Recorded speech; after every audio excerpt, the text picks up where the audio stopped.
Assim como tudo nesse mundo, a indústria do entretenimento está presa às tendências atuais. E uma coisa que sempre foi muito importante, mas hoje em dia é algo avassalador, é o famoso hype, que nada mais é do que a expectativa positiva para ver uma obra e tudo mais. Isso é tão antigo e tão gigantesco que a existência de trailers serve exatamente para isso. Por que que você vai separar trechos do seu filme, da sua série, que seja, antes dela ser exibida? Exatamente para as pessoas verem, tomarem ciência de que aquilo existe e ficarem empolgadas quando o produto final for lançado e a galera for em peso assistir. Esse é o poder do hype, o poder da expectativa, e é algo que dita como a indústria funciona. Filmes, obras e até mesmo personagens são completamente mudados por causa de hype, por causa de expectativa, por causa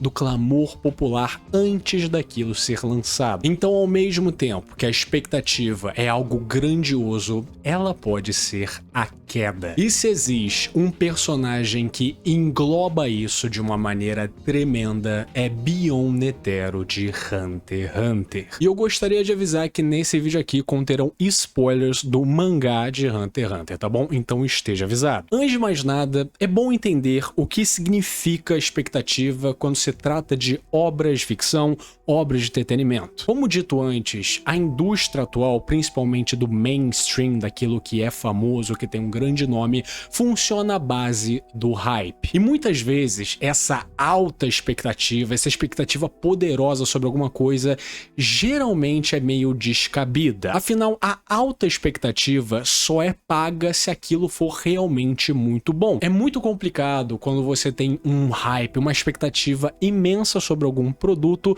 e você vai e consome ele. É difícil superar quando as suas expectativas são tão altas. Quando supera, maravilhoso. Entra na história da sua vida, né? Entra nos seus tops de obras que você já viu. Mas é muito mais provável que essa alta expectativa não seja, né, alcançada.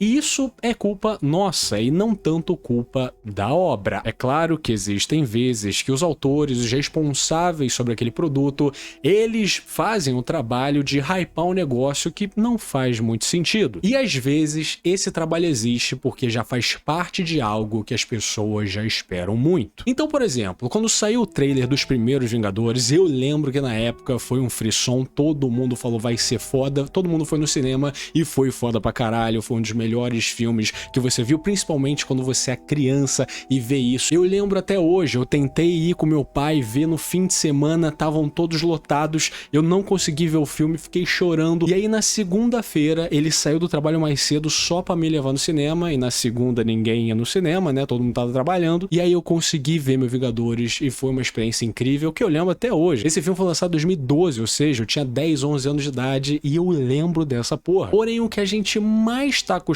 a ver, ainda mais com essa tsunami de séries e filmes que é impossível ver tudo, né? Antes a gente via na Netflix e tinha certas séries e tal, e era fácil de acompanhar, e agora parece que filmes e séries são lançadas por segundo naquela merda. O que faz com que muitas vezes a gente tenha a impressão que existe muitas coisas ruins, né? Existe muita obra fraca ao invés de obras boas. A quantidade tá vencendo a qualidade. E é nesse cenário, é nesse contexto que é construído, né, o outro lado da expectativa. A expectativa quando ela é criada e ela não é alcançada. Ainda falando da Marvel, depois que, né, a sua primeira grande saga foi concluída com Vingadores Ultimato, depois disso a galera achou que seria a mesma coisa, iria manter o nível e foi decepção atrás de decepção. Esse é o momento onde a expectativa se torna nociva, mas não tanto pelo público. Afinal, a empresa que distribui essas obras acostumou o público a esperar por bons filmes,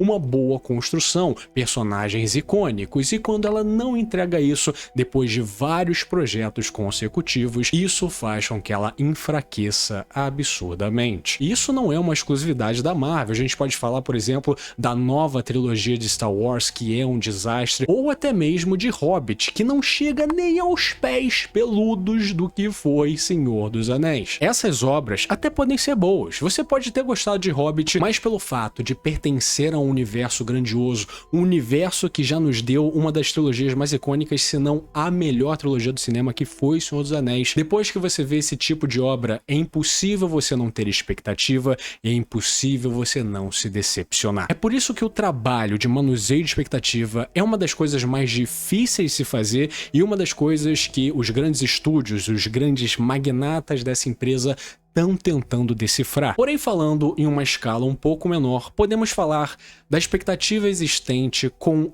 personagens de uma obra. Quando você começa a ver um filme e fala, caralho, esse cara vai ser foda, e no fim ele meio que é esquecido ou foda-se. É muito mais fácil isso acontecer em séries, em formatos episódicos, onde esse tipo de abandono pode acontecer muito mais fácil do que um filme que tem um roteiro fechado de 3 atos e simples assim. E é óbvio que expectativa com personagens de anime é algo tão antigo quanto animes. Um dos exemplos mais recentes e que melhor dá pra explicar exatamente a expectativa em personagens é Satoru Gojo de Jujutsu Kaisen. Inclusive um tema que eu abordei no meu vídeo com ele, né, do quando o autor cria um problema que representa exatamente isso. Eu não quero dar nenhum spoiler aqui pra quem não viu Jujutsu Kaisen, mas o que aconteceu com esse personagem foi um erro com a regra de proporcionalidade. Você constrói um personagem absurdo, extremamente poderoso e extremamente carismático. Todo mundo ama, pessoas continuam vendo a sua obra literalmente por causa dele. É claro que o autor tem liberdade de fazer o que quiser com o personagem que ele mesmo criou, mas depois de criar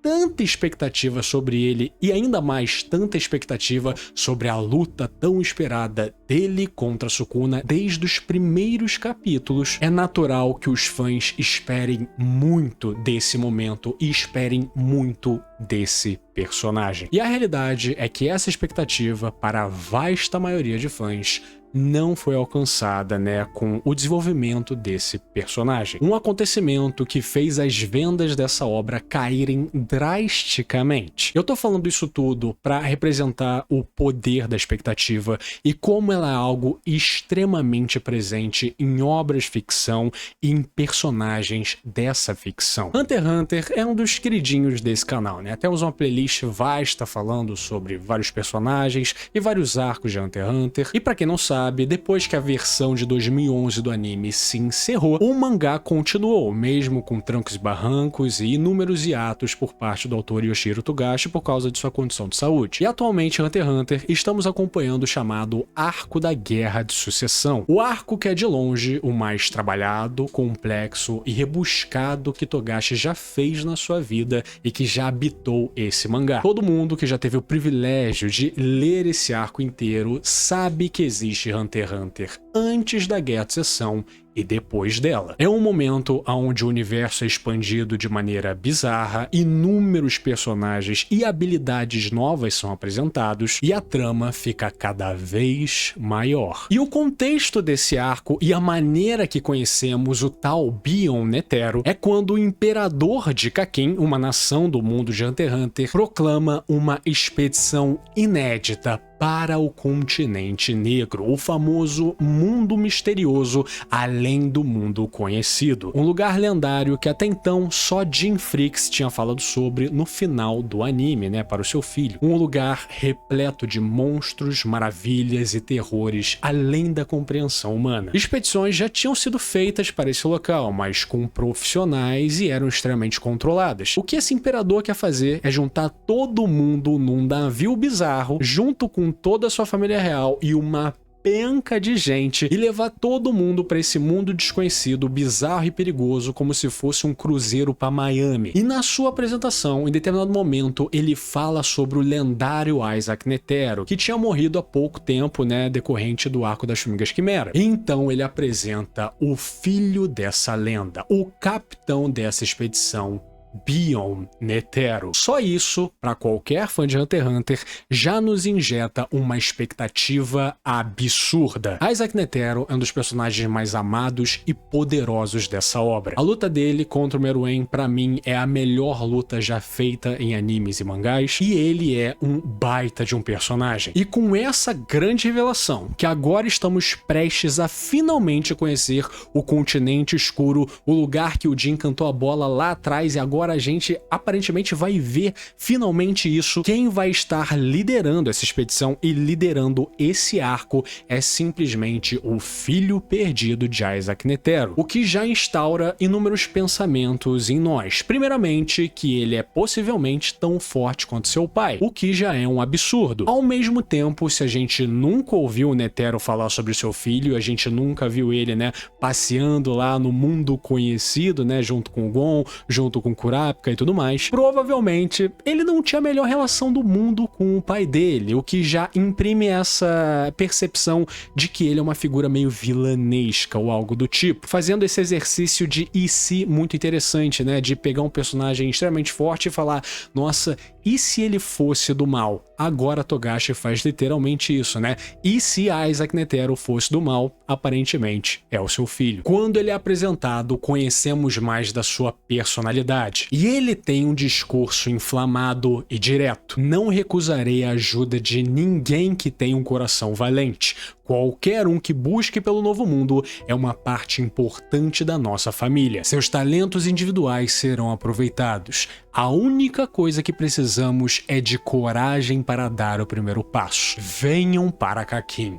Vamos para o novo mundo. Com esse discurso, as nossas expectativas, os nossos pensamentos acerca desse personagem começam a ficar mais doidos ainda. Ele teve uma apresentação que remeteu a ele ser uma figura mais vilanesca, mas agora com esse discurso, ele é apresentado como alguém carismático, intenso e poderoso, fazendo realmente a gente ver nele um pouco do Isaac Netero mais jovem, se ele não fosse tão tranquilão e fosse mais, digamos, inflamado. Ao mesmo tempo que isso foi basicamente uma campanha promocional para reunir a galera, então isso tudo pode ser uma atuação, e ele não é tão maneiro quanto parece, pelo menos até então. Mas depois vemos ele em um contexto mais íntimo, falando com o grupo que ele escolheu a dedo para ser o seu grupo de expedição. Quero ir a um lugar onde ninguém nunca foi, encontrar pessoas nunca antes encontradas. Não serei contido por ninguém. Façam o que quiserem, façam algo que ninguém nunca fez,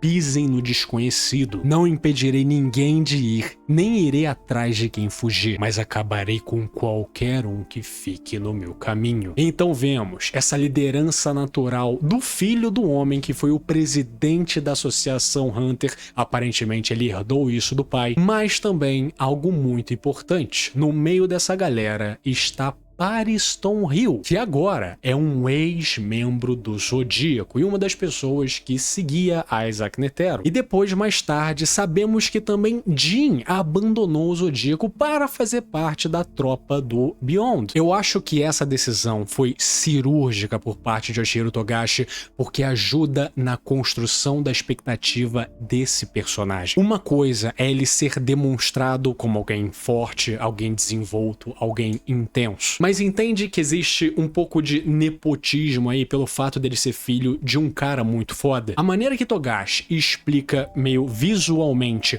o quão forte esse cara é colocando pessoas que a gente sabe que são altamente poderosas e respeitadas abaixo dele, querendo fazer parte daquilo que ele representa. E ele escolhe exatamente as figuras mais misteriosas e mais safas para ficar abaixo dele nessa expedição. Jin Fricks, que tem como continente escuro uma obsessão, e o próprio Pariston Hill, que é um mistério ambulante. Isso ajuda na percepção, construção e desenvolvimento de um personagem feito para ser grandioso. E o que faz com que a expectativa sobre esse personagem fique cada vez maior é no vídeo que Isaac Netero gravou para o Zodíaco antes de morrer, dizendo que a missão deles é explorar o continente escuro com sucesso antes de seu filho, mais uma vez pintando ele como uma ameaça, como uma carta coringa, um ser imprevisível que precisa de supervisão, que até o próprio pai, que é uma das figuras mais poderosas desse mundo, tinha seus receios, ao mesmo tempo que ajuda a construir essa face vilanesca ou antagonista desse personagem. E no momento que o Zodíaco tem ordens de capturar o Bionetero porque o V5 tá doido com essa expedição e não quer que ela aconteça, ele aparece na frente deles e diz o seguinte: digam para os seus superiores, digam para o V5 que vocês me capturaram. Ele aceita ser preso e colocado em custódia pelo Zodíaco, dizendo que não tem problema, vou esperar o tempo que for necessário. Até agora, o que estava sendo construído era a imagem desse personagem. Ele falando em uma campanha promocional, as pessoas falando em volta o que ele é, e agora com ele finalmente aparecendo em um contexto um pouco mais normal e entrando nessa trama de cabeça, a gente percebe mais da sua personalidade e mais da sua convicção. Estamos falando de um personagem que tem essa expedição como prioridade, e não tem problema eu ser preso e foda-se. Se vocês vão se sentir melhores com isso, que se foda, eu só quero que essa porra vá pro mar. A gente pode relacionar esse tipo de determinação com o próprio Jim Freaks, que queria fazer o que fosse preciso para visitar, né, o continente escuro, o que pode demonstrar uma qualidade Hunter, uma qualidade de uma pessoa poderosa, ao mesmo tempo pode representar uma pessoa obstinada, e junto com a sua construção até agora vilanesca, né, pode representar alguém que tenha um plano, alguém que tenha alguma carta na manga e que não vai deixar ninguém atrapalhar. Antes ele parecia o estereótipo do bárbaro, alguém intenso e que resolve as coisas com os punhos, mas agora vemos uma personalidade meticulosa, fria, calculista, imprevisível como ele é. E ser um personagem imprevisível ao mesmo tempo sendo poderoso, não existe coisa mais assustadora que essa. Apesar de Bionetero ter sido, né, a grande face que abre esse novo arco, né, da expedição ao continente escuro e o que leva à guerra de sucessão, né, dentro do navio baleia, ele é alguém que quase não aparece nesse arco. Ele é mais mencionado por outras pessoas do que de fato aparece, o que constrói mais ainda o mistério desse homem, né, aonde ele estava antes dessa expedição. Por que ele esperou o pai dele morrer para ele fazer isso? Qual que é o envolvimento dele com Kakin, né? Ele manipulou o imperador para que ele fizesse isso? Ou foi só uma coincidência de eventos? A ausência dele por boa parte desse arco faz com que a gente imagine quando que ele vai aparecer, em que momento, qual o contexto, o que faz com que a expectativa do que esse personagem pode ser fique cada vez maior. E então, é só nos últimos capítulos lançados que a gente vê a jogada fantasma de Bionetero e uma inserção absurda em toda essa trama. A guerra de sucessão que está acontecendo dentro do navio baleia é um conflito entre os príncipes de Kakin. Príncipe aqui é um título, até mesmo as filhas do imperador, que seriam princesas, são consideradas príncipes. E no momento que o navio Baleia Negra começa sua expedição, está liberada a guerra de sucessão. Uma guerra fria, complexa e afundada em tramas políticas, começa a se mover silenciosamente entre todos os príncipes, com eles sabendo que os seus irmãos estão querendo matar ele e talvez ele tenha que agir mais rápido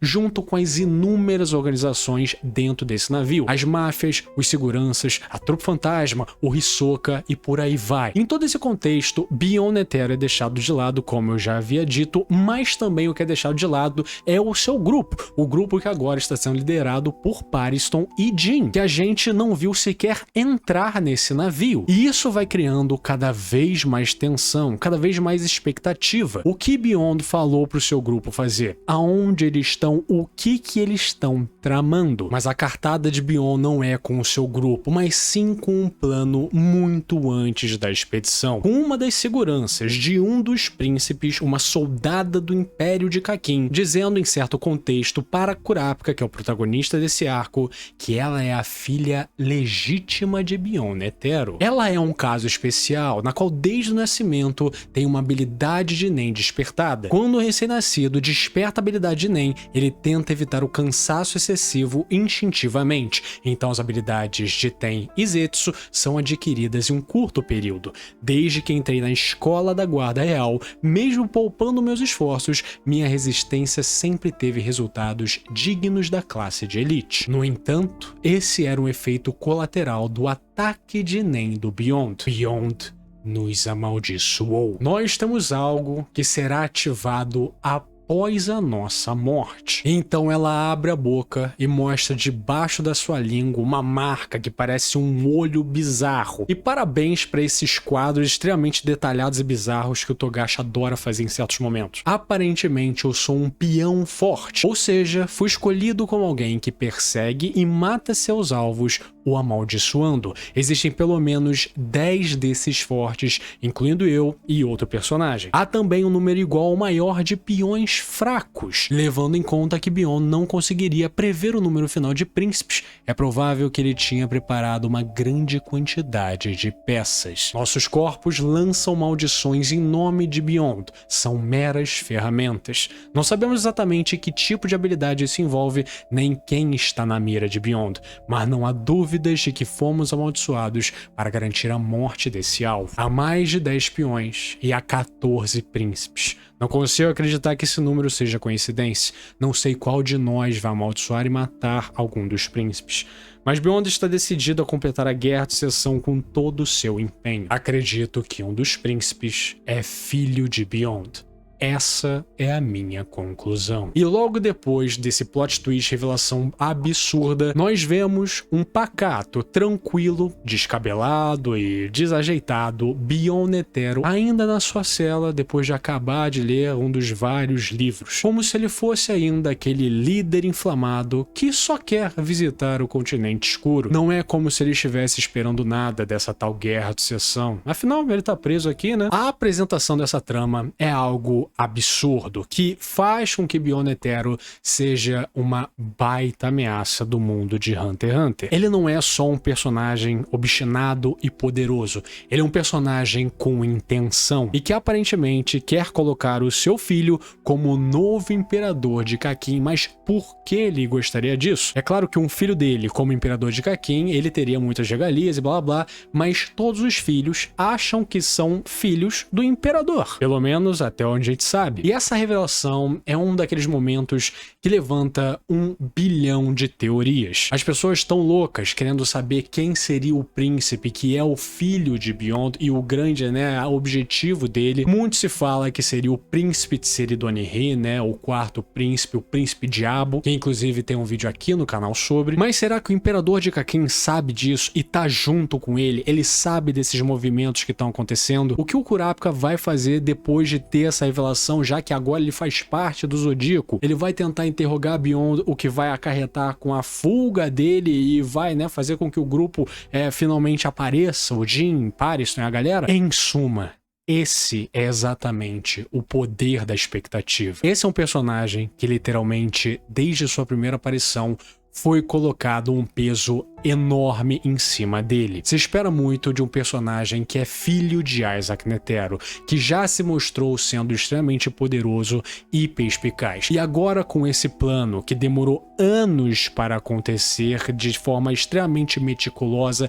envolvendo e esperando essa tal guerra de seção, nesse contexto, em uma expedição para o continente escuro, parece que todos, e até mesmo nós, estamos na mão desse cara que nesse quadro parece tão inofensivo. O que Togashi fez aqui foi criar um grande personagem. Um personagem onde nós, fãs, estamos esperando tudo e mais um pouco. Mas até agora, assim como todo esse arco, e assim como vários personagens dele, o que a gente tem no momento é apenas expectativa. E eu realmente espero que o Togashi tenha saúde e eu tenha a sorte de ver como esse personagem e a sua trajetória vai se dar. Será que ele vai ter talvez o mesmo tratamento que o Satoru Gojo teve, ou será que ele vai ter o tratamento correspondente ou até mesmo superar a expectativa que está sendo criada? E talvez esse seja o lado cruel de ser um fã de uma obra tão inconstante em seus lançamentos, não é verdade? Porque o que a gente pode fazer é apenas esperar e esperar pelo melhor. O personagem de Beyond Netero nada mais é do que uma aposta muito alta. Colocar tanto peso em um personagem desde o primeiro momento que ele é introduzido é sempre uma decisão arriscada, que se der certo se tornará um dos personagens mais icônicos de uma obra já icônica, mas se der errado, bom, existem exemplos na indústria bem recentes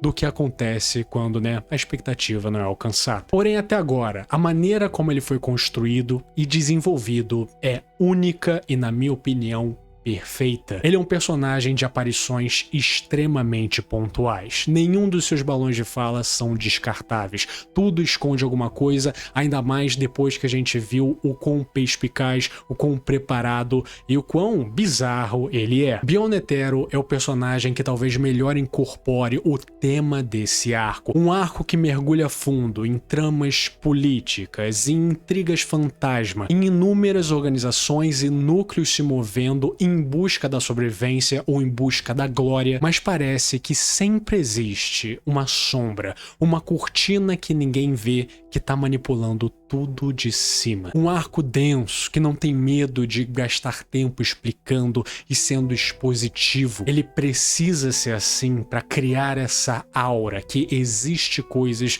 que importam, consequências reais para o que estão acontecendo aqui. Qual é o tamanho desse faz de conta? Qual é o tamanho de todas essas mentiras?